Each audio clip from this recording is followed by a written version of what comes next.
On a l'impression d'avoir été partiellement entendu, mais pas totalement. C'est-à-dire que les annonces qui ont été faites par le Premier ministre sont des annonces qui, pour un certain nombre d'entre elles, vont dans le bon sens. Je pense notamment à la simplification de la procédure pénale, mais ce n'est pas suffisant pour répondre à toutes les frustrations et à tout le ras-le-bol qui a été exprimé par nos collègues venus massivement ici aujourd'hui à Paris et partout en province. Le renforcement des peines, de manière générale, c'est pas forcément toujours notre priorité. Notre priorité, c'est déjà qu'on applique celles qui sont prévues. Donc il y a des peines maximum, elles sont déjà pas toujours appliquées.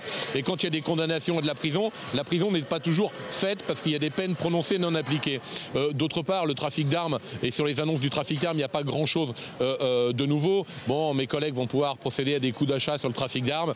Ça leur amènera plus de moyens, c'est bien, mais je crois que c'est pas ça qui va révolutionner la lutte contre la délinquance. Alors vous parliez à l'instant des prisons, sur les permissions de sortie. Il a notamment fait des annonces. On sait que cette manifestation aujourd'hui, elle est due aussi à un collègue à vous qui est très très sérieusement touché suite à un détenu en cavale. Il va limiter ces permissions de sortie à des cas très très précis. Limiter les permissions de sortie, très bien, c'est ce qu'on réclamait.